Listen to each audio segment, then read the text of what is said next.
고단 시절 지날 때 깊은 한숨 내쉴 때 그런 풍경 보시며 단식하는 분 있네.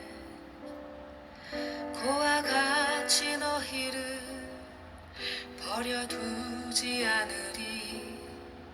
내가 너희와 영원히 함께하리라.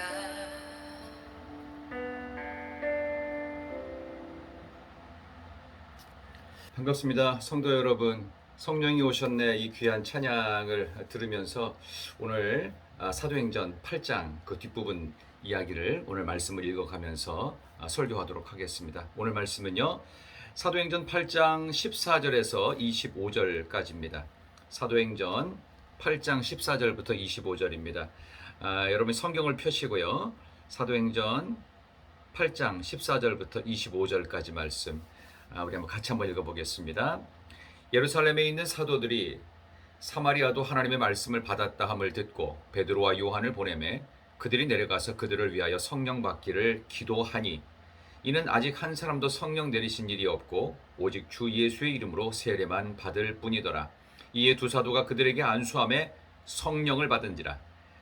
시몬이 사도들의 안수로 성령 받는 것을 보고 돈을 들여 이르되, 이 권능을 내게도 주어 누구든지 내가 안수하는 사람은 성령을 받게 하여 주소서 하니, 베드로가 이르되, 내가 하나님의 선물을 돈 주고 살 줄로 생각하였으니 내 은과 내가 함께 망할지어다. 하나님 앞에서 내 마음이 바르지 못하니 이 도에는 내가 관계도 없고 분깃될 것도 없느니라. 그러므로 너의 이 악함을 회개하고 주께 기도하라. 혹 마음에 부은 것을 사하여 주시리라. 내가 보니 너는 악독이 가득하며 불의에 매인 바 되었도다.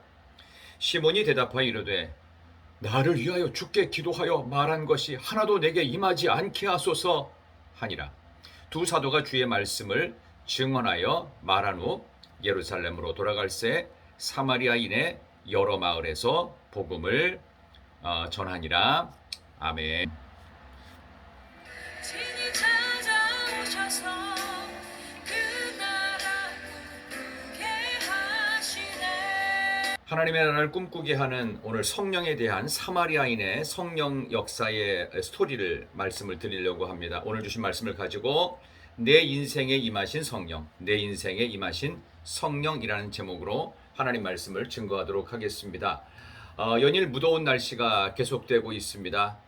대충 보니까 약 33도, 34, 5도까지 조금 낮아도 31도, 2도 무척 날씨가 무더운데요. 성령의 뜨거운 역사는 이것보다 더 뜨겁지만 더 강력하지만 우리의 영혼에 시원함을 줍니다.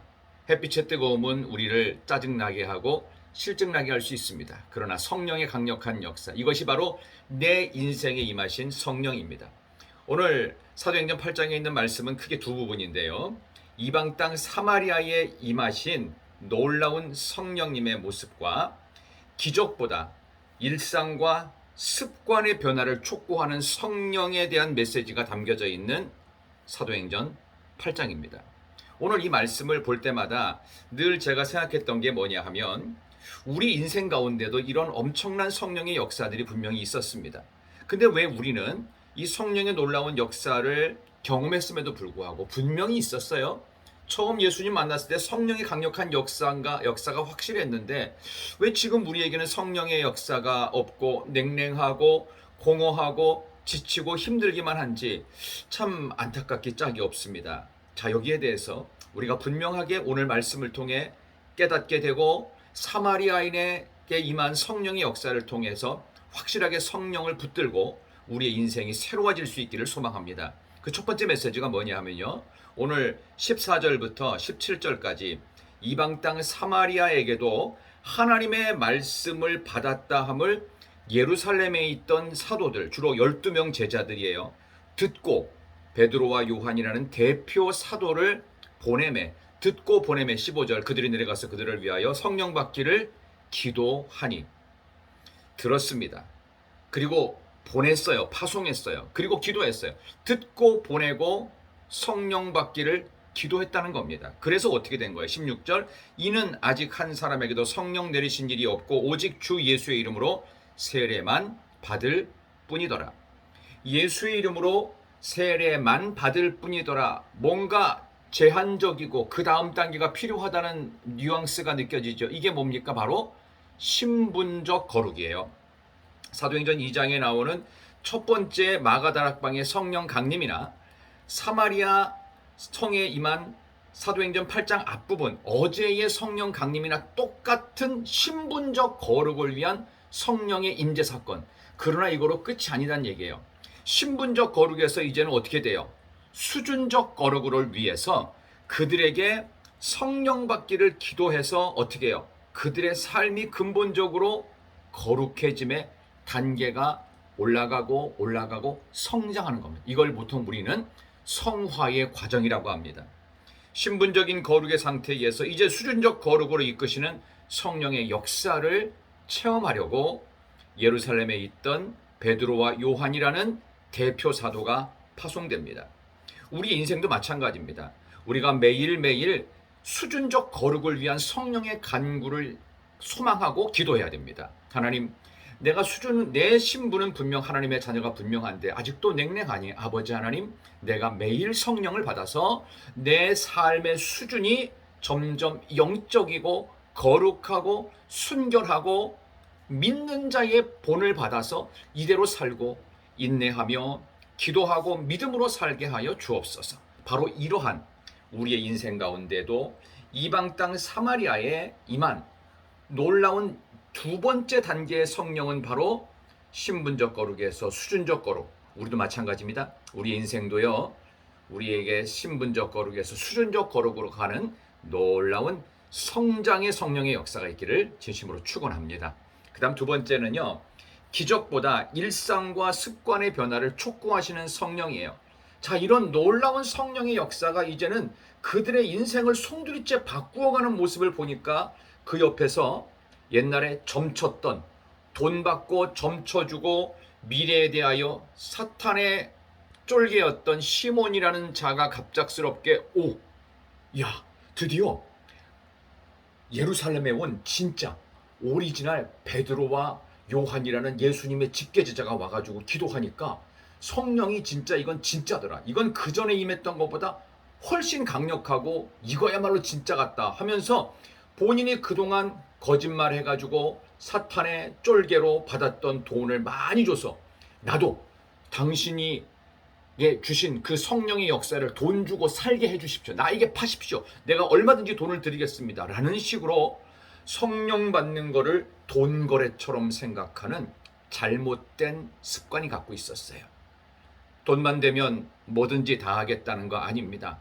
하나님의 영광을 위해서라면 물질도 포기할 수 있고 하나님의 영광을 위해서라면 나의 이득도 포기할 수 있어야 되는데 이 부분이 잘못되어 있어요. 그래서 우리는 기적보다 더 중요한 게 일상과 습관의 변화입니다.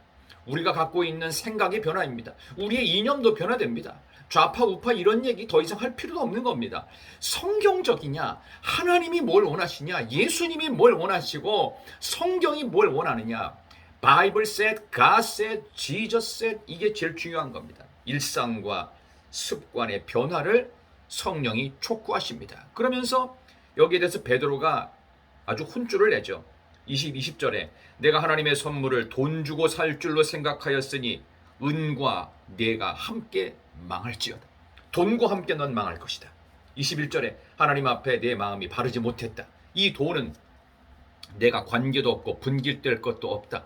성령에 대해서 어떤 것도 기대하지 말아라. 이렇게 아주 일침을 놓습니다. 22절 그러므로 너의 이 악함을 당장 회개하라. 주님께 기도하라. 혹 마음에 품은 것을 사해 주실지도 모르겠다.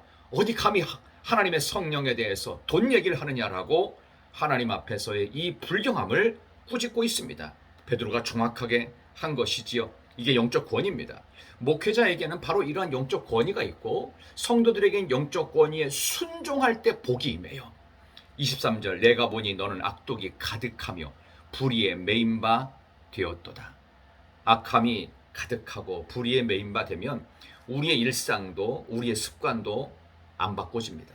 아니 우리의 일상과 습관이 사탄의 쫄개 노릇합니다. 그래서는 안 되겠죠. 그랬더니 시몬이 놀랬어요.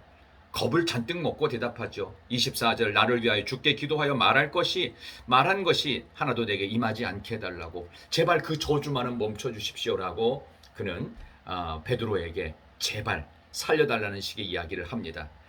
두 사도가 25절 끝에 주의 말씀을 증언하여 말한 후 예루살렘으로 돌아갑니다. 그리고 사마리아인의 여러 마을에서 복음을 전했다라는 아름다운 복음의 이야기가 전해지고 있습니다.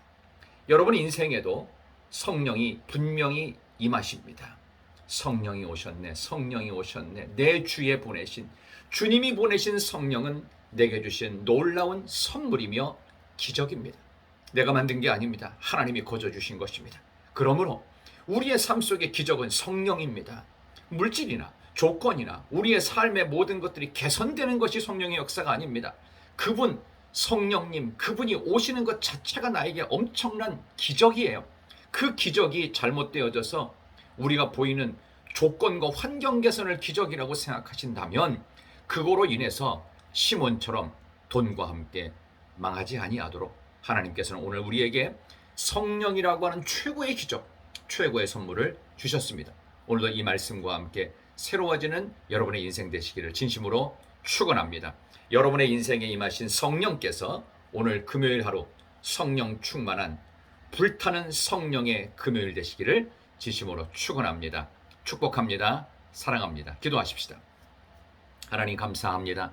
오늘 이렇게 놀라운 성령의 역사로 사마리아 땅이 변화되었으며 특별히 우리의 삶의 신분적 거룩에서 수준적 거룩으로 하나님이 이끄시는 것을 보는 것처럼 우리의 매일매일이 하나님의 은혜 가운데에서 영적으로나 육적으로나 우리의 삶의 모든 습관과 우리가 갖고 있는 생각과 우리의 상식과 시대 정신들이 전부 다 새로워지는 놀라운 역사, 내 인생에 임한 성령이 오셔서 우리의 삶을 새롭게 하시는 놀랍고도 귀한 금요일 하루가 되게 하여 주시기를 예수 그리스도의 이름으로 간절히 기도드리옵나이다. 아멘. 감사합니다. 축복합니다. 서로서로를 위해서 기도하는 복된 하루가 되시길 바랍니다. 새로운 교회를 향한 준비로서 오늘 세 번째 새벽 기도회가 되겠습니다. 또 다른 새벽 시간에 여러분들을 계속해서 찾아뵙기를 원합니다. 좋은 하루 되십시오. 축복합니다. 사랑합니다. 하나님께서 여러분과 함께 하시기를 간절히 소망합니다.